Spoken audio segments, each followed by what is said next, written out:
જય શ્રી કૃષ્ણ બા. જય શ્રી કૃષ્ણ બેટા. આ જાજા દાડે આવીને? હા બા, જો ને આ બાજુ નીકળી હતી તે થયું કે આટોય મારતી જાવ અને થોડુંક કામ હતું ને તે. મીરાને મળવા આવી છે, પણ મીરા તો બહાર ગઈ છે બેટા. બા, હા મીરાને મળવા નથી આવી. હા તમારું જ કામ હતું, જરાક વ્યવહારિક વાત હતી ને એટલે. કંઈક જોતું કારવતું હોય તો કે હું હશે તો હું ના નહીં પાડું. ના ના બા, કાંઈ નથી જોતું. આ સાંભળ્યું છે કે તમે મીરાનું ઝોણ જોવા મળ્યા છો? હા, જોવું જ પડે ને બેટા. હવે જો લગ્નની ઉંમર થઈ ગઈ છે, એ અટાણથી જોઈશ ને ત્યારે 6 મહિને 12 મહિને કાંઈક એનો મેળ પડશે. સાચી વાત છે બા. અને આમે તે જવાન દીકરીઓને બહુ ઘરે ન હસવાય તો. અને આમે તે અહીંયા ગામડે તો કેવું હોય, નાની નાની હોય ને ત્યાંથી ગોતવા માંડે, ત્યારે માંડ કંઈક હરખું ખોરડું મળી રહે ને ઢોર ઢાખરવાળું ને જમીનવાળું મળી રહે, બાકી તો કાંઈ મળે નહીં. સાચી વાત છે બા. હું કહેતી હતી, હા મારા ધ્યાનમાં છે ને એક મુહૂર્ત છે. હા, અને બહુ સારો છે. અને હગામાં હગું ગણો કે આ ગામમાં ને ગામમાં જ છે. લે, તો પછી જો ગામમાં ને ગામમાં હોય તો અટાણુંથી મારી નજર કાં ન પડી? જો બા, એમાં એવું છે કે અટાણ લગીને આપણે આ ઝોણની વાતે નહોતી હકારી. આ તો ગોળ હોય ને માખ્યું આવે. આ વાત બહાર પડી એટલે મુહૂર્ત ત્યાં તો ઘણાય હોય જ તે એવા, પણ આ મુહૂર્ત જ બહુ સારો છે. પણ હું તને એમ કહું, હું તો ઘણા વખતથી એનું ગોતું જ છું. અને જો ગામમાં ને ગામમાં હોય તો કોકે તો મને વાત કરી હોય ને કે બા આનો દીકરો છે ને હારો છે તો આપણે કરી, પણ મને તો કોઈએ કાંઈ એવી વાતે ન કરી. સાચી વાત છે બા. પણ આ મારા ધ્યાનમાં આવી છે ને વાત, તો મેં કીધું બાને કરી દઉં તો આપણી મીરા સુખમાં જાય. જો જમીન જાકર બધું સારું જ છે. હા તમે તો ઓળખો છો ને આપણા ગામના સરપંચ, એમ દીકરો આદિભાઈ. આ સરપંચનો છોકરો? હા બા. તું એનું ઝોણ લાવી મારી મીરા હારું?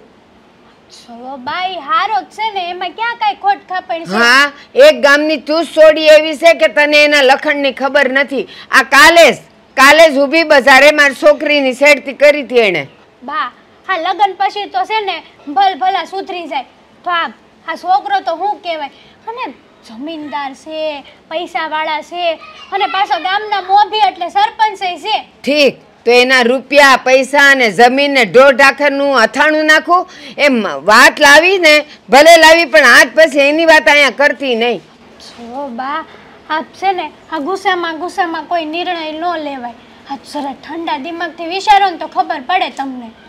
તું એમ કહે છે કે લગ્ન પછી તો એ સુધરી જાય ને આમ કરે, એટલે હાથે કરીને આપણે એઠું ફળ ખાવાનું? એ મારે ન, જો મારી છોકરી છે ને એમને બેય રહેશે ને તો હાલશે, પણ એ સરપંચના છોકરા હારે તો હું આજે નહીં કાલે નહીં કરું. ગામમાં ને ગામમાં દીકરી જાહે બા, જરીક વિચાર કરો. મારે નથી વિચાર કરવો, ને મારે જે વિચાર કરવો તો નહીં મેં કરી લીધો. કહું તો શું, મારી છોકરીને હાવ ભિખારી મળશે ને તો હું ન્યા કરીશ હસતા મોઢે, કારણ કે એ બેવ માણા હસીને તો રહે, ખુશ તો રહે, પણ આના ઘરે તો હું નહીં દઉં એટલે નહીં જ દઉં. તો હું તમને એમ કહેતી હતી કે તમે કરિયાવર નહીં આપો ને તોય હાલશે, પણ હવે તમે જો ને આમ રાયડું જ પાડો છો નકરી.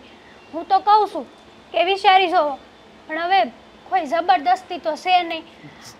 હા, તમારે કરવું હોય તો મને કહેજો તો હું વાત આગળ અકારે. વિચારતી એ નહીં તું કે બા હા પાડે કોઈ દી વાત કરેશ તે. એ મારી છોકરીના કરિયાવરની વાત કરેશ ને, એકની એક છે. જે હશે ને હું સામે ચાલીને કહી દઈશ કે હું મારી દીકરીને આટલું દઈશ, જેને પોહાતો હોય ને એ મારી દીકરીને લઈ જાય. એ મારી દીકરી છે ને આમ તો સંસ્કારનો ભંડાર છે, પૈસા ટકે ને એ બધાનું કાંઈ જરૂર નહીં પડે. હા, તમારા મનની તમે રાજા, પણ હું તો એમ કહેતી હતી કે આ છોકરો હારો છે. આ બીજે દેહો હારું નબળું ગરીબ હશે, આ હેરાન થાય આપણી દીકરી. આ તો ગામમાં હોય ને તો નજર સામે ખરી.